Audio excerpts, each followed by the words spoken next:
Who am I talking to here? Oh, yeah. Right? Who are the characters involved here? Yeah. We have Mel Shoot from the Puzon hip. on camera. Yeah, that's me. Okay, so what about, say, like, so we're talking about the nuclear. Just tell us a story about the nuclear power that you were just talking about here. And, Okay. yeah. Well, it seems 3 Mile Island happened, and immediately there was like a tenfold increase in the number of people that belonged to this local organization. Do you remember what Edna, and that was the only anti-nuclear thing in town, so we glommed onto that, and after just a while, maybe a month or so, something happened in Tucson that showed a lot of us that we needed to do something in the area of civil disobedience in order to keep this radioactive material from being transported from Tucson to who knows where to Hey, be Lee. deposited. What happened what happened that gave everyone this epiphany that they needed to move this nuclear waste out of Tucson? There was an article in the paper that just came out and said that it had been discovered that there was like radioactive material, I think it was tritium, that was found in the school lunches of the several schools in Tucson District 1. And so that was traced back to the warehouse that was cat-a-corner from American Atomics. This crap kitchen. Yeah, it was a kitchen that made all the lunches for the District 1. For District 1. And so that's the way it came to light. And so there's a big hubbub about it. And of course, they got to remove it. And, totally against their will, of course. But they had to get it out of town. And they were like kind of not saying how it was going to go, where it was going to go, or just exactly what. So a small group of us formed another group, a subgroup from Arizona Free State, and we became the Saguaro Alliance. And we did this because the main group didn't want to have anything to do with civil disobedience. So it was just a few of us. You know, the folks we renegades. rent from here and we share this yard with, their parents just had their 50th anniversary of the day they fell in love, not their wedding anniversary today. Wow.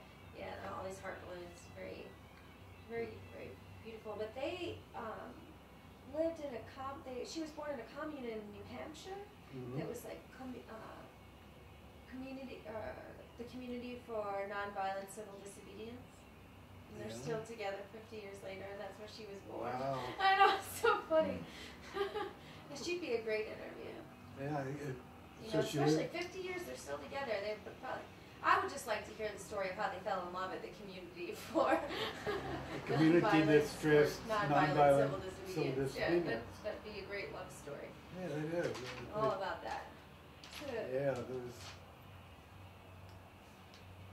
that was kind of like our little affinity group, although it was very small. It was just we were saying we were like kind of like thinking we were going to be chaining ourselves to the garbage trucks that were going to be taking this shit out of town. But Well, okay, Lee, why would you chain yourselves to the garbage trucks that were taking the shit out of town?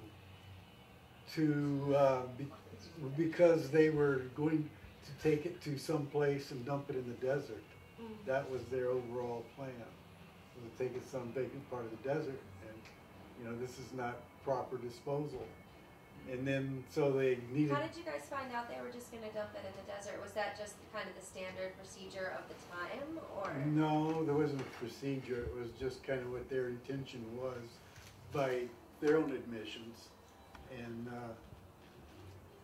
they just said we're going to find a safe place and bury it, you know. And so we're going like, where does this mean bury it, you know? And so anyway, they kind of caught us off guard. We were kind of like poised to do the civil disobedience, but they caught us off guard. It was late on a Saturday night, about 10:30 at night, and we're partying. And then we get on the find out on the 10:30 news that the stuff is already out of town and on its way up to, well, it just left town and it's on its way. I think it's more somewhere like else. a matter, like partying is such an abstract word. Like it seems like within the coming together of these great social movement events is the celebration of everyone getting together. Yeah. You know? Yeah. Yeah. And the pleasure of meeting one another. Sure. And you know, as a group, we were like, it formed a kind of a kinship. So a lot of things we did work together. And that night, several of us worked together. And then some of us are watching the 10:30 news and go, "Oh my gosh, we missed it," you know. But we still wound up being part of the group that went to the Palo Verde nuclear power plant in Phoenix, and several of us were part of a total of 72 people who got arrested for trespassing into the nuclear power plant. And What did you do once you hopped the fence into the power plant? as soon as you get over the fence, the police are there and they grab you quickly. As you're they coming could. off the fence, they grab you? Yeah, just as soon as you complete it at that point. So all you do is slip under and they grabbed you and like put you on buses and eventually took you to the. What was the bus jail. ride like? Oh, it was just kind of like anticipation, like what's going to happen now? It's like you know you're going to jail, but you have no idea the procedure. Never done it before, stuff like that. And we had been through civil disobedience training by that time, and we knew just kind of like some of the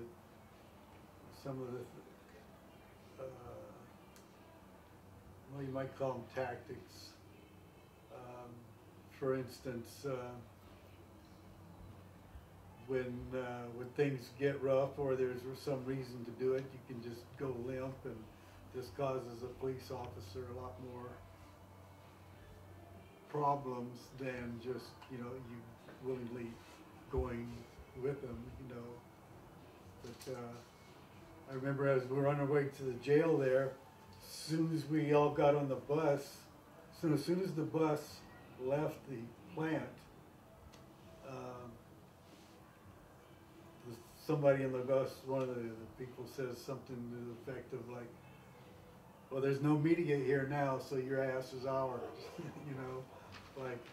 And so at that point, we decided we'd just go limp when it's time to get off the bus, and so that's what we did. It was just kind of like, okay, make things a little harder to be arrested. Don't go willingly, you know. Civil disobedience is about disobedience. When was that? This was like 81, I think. I get them kind of like, it was Palo Verde and Seabrook happened within a couple of years of each other. Was 19, it says here in this article, oh, this is in French. Could you say this first part? I think it's Why French. is it in French? Because it references French Revolution. I think it was late 70s. Traité, I don't know what Late it is. 70 for Palo Is Verde? that French? Yeah, but So- traité, I don't know what it is in I English. believe so. Yeah. Sorry. Savoir vivre. I guess and then, Seabrook happened right after that then. Yeah. No living. Might have been that. It was just, Good manners, how you know Yeah. things. so I remember that year I had a job For in the town, and